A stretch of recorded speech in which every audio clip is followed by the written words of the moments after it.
लक्ष्मीच्या पावलांनीच्या आजच्या एपिसोडमध्ये आपण पाहत आहोत की कलाला सरोजिनी मॅडमचा सुजलेला पाय बघवत नाही आणि त्यामुळे ती त्यांच्यासाठी लेप बनवते आणि त्या झोपलेल्या असताना त्यांच्या पायाला तो लावते, त्यामुळे त्यांना आराम भेटावा।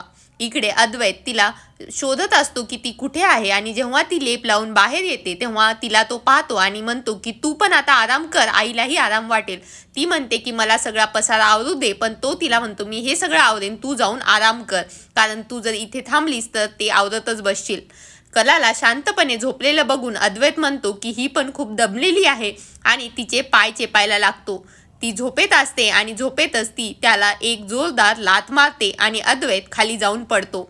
यावरती तो म्हणतो की तू गाढवासारखी मला लाथ मारली आणि कोणाचीही कदर करायला नको। यावरती कलाला खूप हसायला येतं की अद्वैत चक्क तिचे पाय दाबत होता आणि हे सगळं अद्वैतला पण वाटतं की मी का दाबलो, कारण ही आता माझ्यासोबत जी आहे ती खिल्ली उडवत आहे।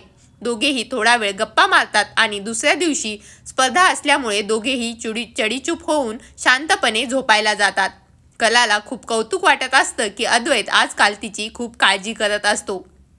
इकडे सकाळ होते आणि जेव्हा सरोजिनी मॅडम उठतात तेव्हा त्यांचा पाय नीट झालेला असतो आणि त्यांच्या मोबाईलवर एक व्हिडिओ आलेला असतो जो त्यांचा आणि त्यांच्या सासूबाईचा असतो, ज्यामध्ये त्यांनी म्हटलेलं असतं की तुझी पुढची जी सून येईल त्यांच्यासोबत पण तुझं नातं असंच चांगलं असेल। इकडे स्पर्धेच्या जागी आदेश बांदेकर सगळ्यांचं जे आहे ते वेलकम करतात आणि कलाची सासू सरोजिनी मॅडम आणखीनही आलेल्या नसतात आणि खेळ सुरू होणार असतो।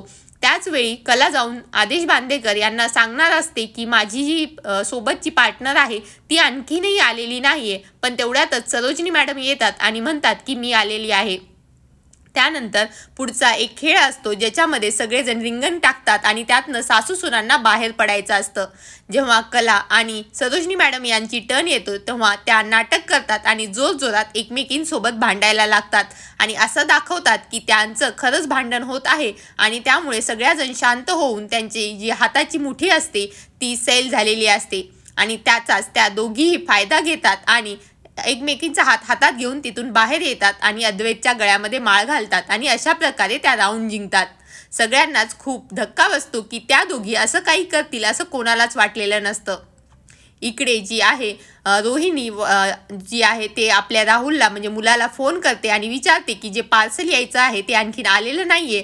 यावर राहुल सांगतो की आतलाच एक माणूस आहे ज्याच्याकडे मी हे पार्सल दिलेलं आहे आणि रोहिणी जेव्हा वाट पाहत असते तेव्हा ते पार्सल घेऊन दुसरं तिसरं कोणी नसून चक्क अनामिका तिथे येते। त्या अनामिकाला पाहून जी रोहिणी आहे खूप दचकते आणि राहुल सांगतो की ती स्टार्टिंगपासून आपल्याच टीममध्ये आहे, फक्त तुम्हाला कोणालाच ते माहिती नव्हतं। आणि हे सगळं पाहून रोहिणीला खरंच धक्का बसतो। बघूयात त्या पार्सलमध्ये काय आहे आणि पुढे काय होणार।